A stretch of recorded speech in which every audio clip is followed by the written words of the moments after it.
Chers élèves, bonjour. Étudier les divisions politiques du monde, les frontières, c'est le sujet de ce tutoriel qui va nous faire étudier comment on trace une frontière. En effet, le thème 3 de l'année vous demande d'étudier les frontières, et dans ce thème sur les frontières, il y a deux axes. Et bien sûr, un objet conclusif. Dans le premier axe, nous étudierons le fait de tracer des frontières et comment on trace des frontières et le sens du tracé des frontières. Dans le tutoriel suivant, qui n'est pas donc dans cette vidéo, nous étudierons les débats autour de la frontière. Et enfin, dans un troisième tutoriel, nous verrons les frontières internes et externes de l'Union européenne. C'est parti donc sur le tracé des frontières. Nous en profiterons tout d'abord pour définir ce qu'est une frontière et en voir les différentes définitions. Alors, premièrement, la frontière est-elle une ligne ou un espace? Ceci est un débat en géographie. En effet, les Anglais ont deux mots pour définir la frontière. Ils parlent de boundary, pour signifier la ligne, la démarcation. En français, la traduction de boundary, ce serait plutôt une diade. La diade, c'est la ligne géométrique qui divise les deux pays. Mais les Anglais ont un second mot qui est le mot frontier. Le mot frontier, c'est le front pionnier, la marche, la zone tampon, la zone à conquérir, l'espace frontalier, et non pas la ligne. Alors la frontière est-elle une ligne ou un espace? En géopolitique, on préférera l'idée que c'est une ligne. Cependant, dès le début, nous émettrons une idée qui est importante. C'est que la frontière crée de l'espace. Qu'est-ce que cela signifie? Alors, moi et mes élèves, nous habitons à la frontière franco-suisse, alors on le comprend très bien. Comme vous le voyez sur le schéma ci-dessus, dans le cas d'une frontière ouverte, il y a deux états, un état A et un état B. Il y a une ligne qui les divise. Cette ligne, c'est la diade, ou alors, comme les géopoliticiens disent, la frontière. Sauf que, de part et d'autre, viennent s'agglutiner des populations et des activités qui ont intérêt à se situer à côté de cette frontière. Ces populations et ces activités ont intérêt dans le pays A à consommer et à travailler dans le pays B. C'est le cas de la France et de la Suisse. Et donc, toutes les activités et les hommes viennent se polariser autour de cette frontière. Tant et si bien que cette ligne crée un espace transfrontalier. C'est un exemple qui montre que la frontière crée un territoire.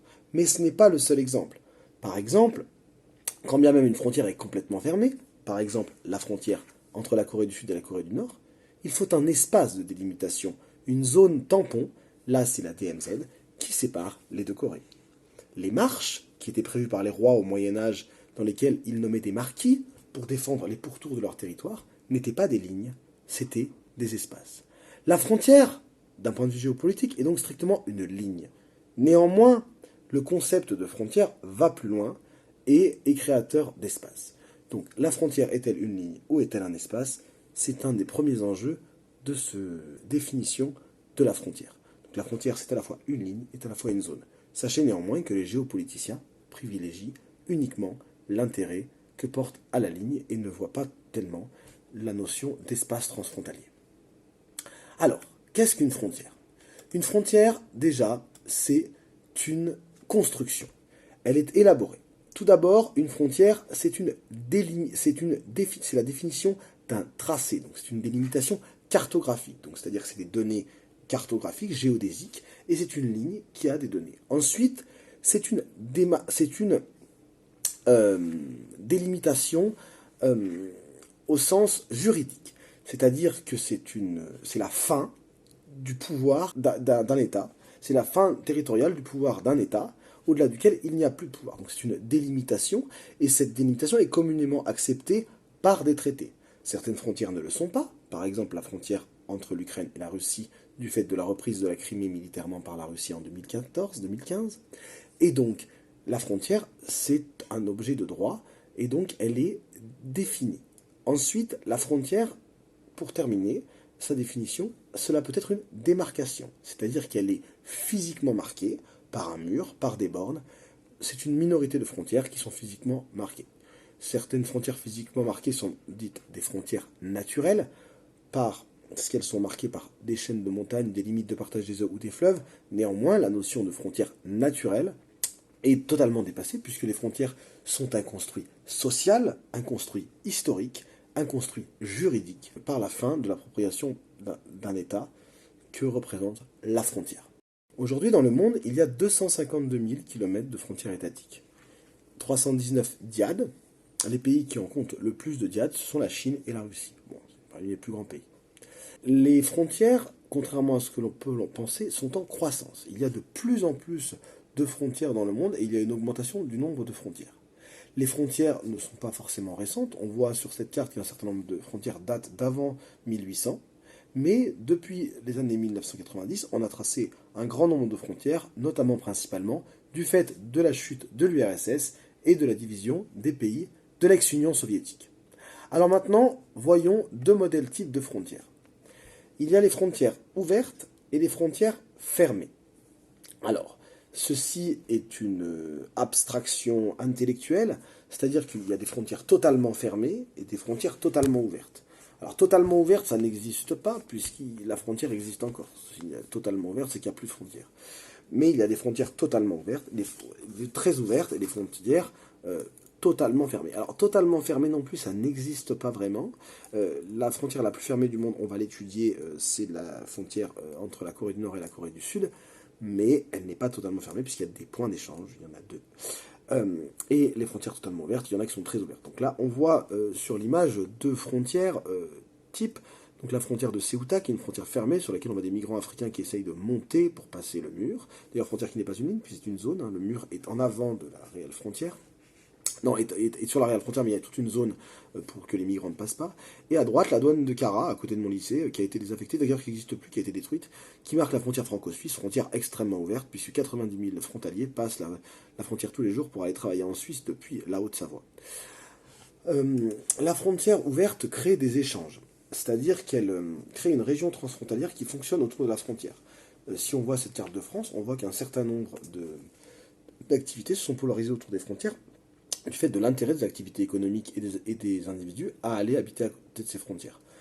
Inversement, les frontières fermées ne vont pas créer une zone transfrontalière au sens d'une zone transfrontalière. Alors ça c'est vrai et pas vrai, puisque la frontière américano-mexicaine, qui est fermée aux hommes, mais ouverte aux marchandises, est une frontière autour de laquelle les populations s'agglutinent pour travailler dans les maquiladoras côté mexicain, ou alors pour aller aux jeux et aux prostituées pour les Américains côté mexicain. Et donc il y a des activités qui se développent spécifiquement autour de cette frontière qui pourtant est fermée. Donc les frontières sont en augmentation. 28 000 km de frontières ont été créées depuis 1991. Par ailleurs, on peut penser qu'avec les séparatismes en Europe, il y a de plus en plus de frontières qui vont se créer, et notamment des espaces qui veulent devenir indépendants. La demande d'indépendance de la Flandre, de la Catalogne, de l'Écosse, ou même de la Lombardie, de la Vénétie dans le nord de l'Italie, peuvent amener à la création de nouvelles frontières.